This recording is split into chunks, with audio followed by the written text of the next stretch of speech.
wife and mother vanishes. She's just gone, leaving her family reeling. It just hit me like a ton of bricks. I can't believe this actually happened. A stone cold trail. All of my feelings were turned off. I was focusing on finding her.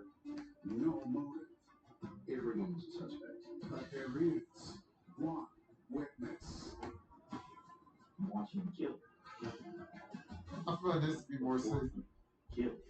Lives change forever. Fine. Get her back.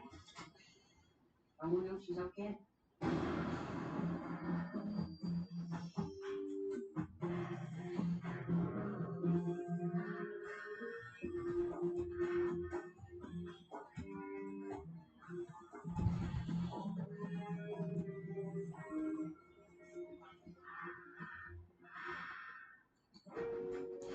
Monday, December 1st, 2014. La Follette, Tennessee. Can you turn this on? Rhonda and Charles Doherty are enjoying a festive afternoon. You. Isn't it a bit early to decorate for Christmas? It's December. December 1st. Exactly.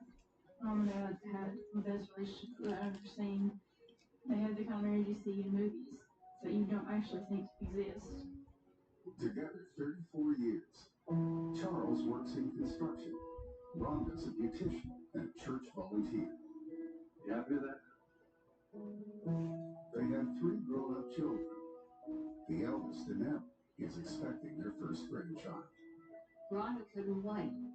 She was so happy. She loved babies. That is such a great Christmas. At 6 the next morning, Rhonda packs Charles his lunch as usual. When Dad was at work, she'd go grocery shopping. We'd even go to Knoxville, which is an hour away. You gonna be about to leave tonight? You got anything planned? I might stop. Rhonda's got a busy day ahead running errands. Hardly ever a day went by that we didn't talk. See you later.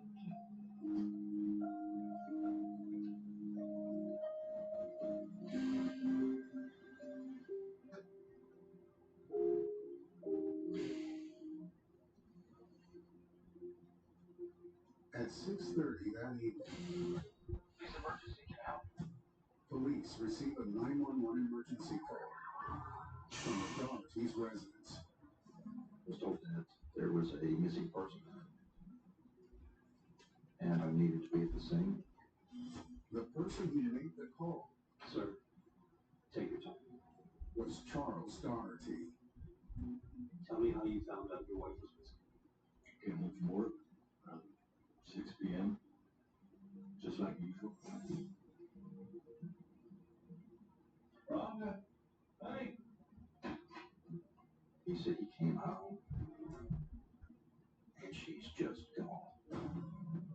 He claims an untouched cup of coffee was still on the counter along with Rhonda's cell phone. Rhonda, you home? And you didn't hear from her during the day?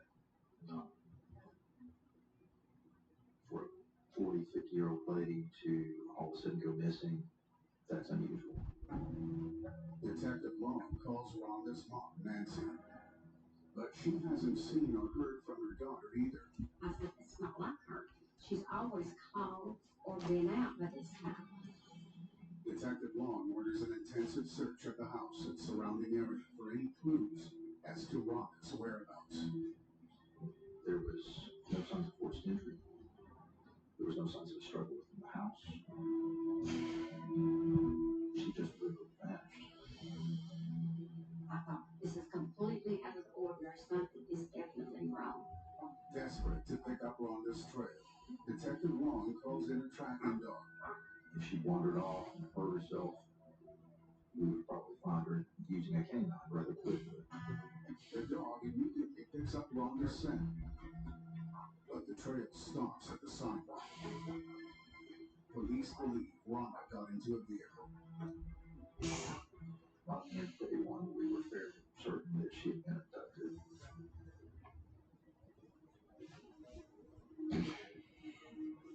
The next morning, Search parties combed the woodlands near the Doherty's home.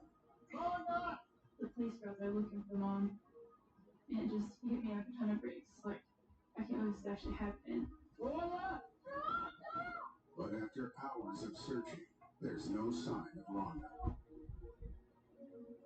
I didn't feel afraid at the time. All of my feelings were turned off, and I was focusing on finding her or doing whatever I could to help my family get through the situation that we were in. 3 days after Rhonda vanished, police called in the Tennessee Bureau of Investigation. Special Agent Brandon Elkins catches the case. There's so many facets to look at when you get a case.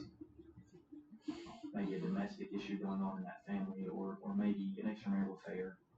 In the majority of cases, whether it's kidnapping or homicide, typically there's a family member or close friend that is the perpetrator. They summoned Rhonda's husband, Charles, to the Bureau for a more in-depth interview. Thank you for coming in to see us, Mr. Doherty. We asked some very difficult questions. How was your relationship? You're married. It's good. She seems happy.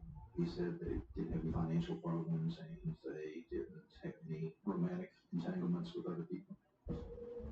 Elkins has Charles describe his exact movements on the day Rhonda vanished. Well, in the morning, I went to work like normal.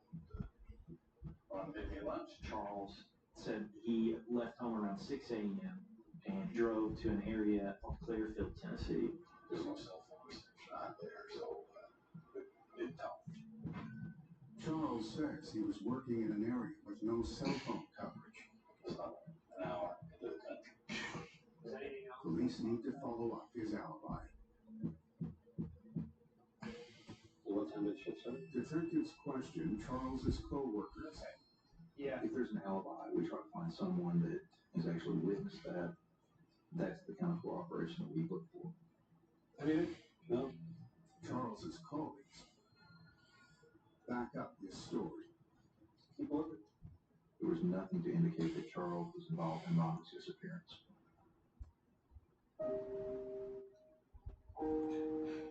I kept thinking, she's going to walk back through the door and she's going to have this crazy story. And her spending out a party in their 30-year marriage. And then she's gone. And I don't know where she's at. With Charles in the clear, detectives turn their attention to Rhonda's bank card. Check this out. We wanted to backtrack to see the last time that we could independently corroborate when she was alive. Food City. Last Monday. Rhonda's last transaction was at a neighborhood grocery store the day before she vanished. I'll go. Elkins heads straight to the store. You need to take a look at all your interior and exterior cameras. The store has ample surveillance coverage. Surveillance footage is a silent witness. It's something that we can always trust, that we can always look at, and we can always determine whether the information we've been developing in a case is true or not. Can you pull up December 1st around 3:20 p.m.? Yeah, for sure. But with their first glimpse of the missing mother, the mystery only deepens. At Drive Time, we make it easy to buy a car. Get approved on your phone, shop for cars on your phone, customize your terms on your phone. I made the deal I want on the car I want. And the deal you make on your phone is the deal you pay at the real Drive Time dealership. Awesome. Is that important? Well, it's more of a metaphor for the seamless process between the deal on your phone and the real Drive Time dealership. I'm gonna go buy that car. Yeah. Wow. It's the deal I made on my phone. It's the same deal. It's beautiful. This is a commercial. Go get your real deal at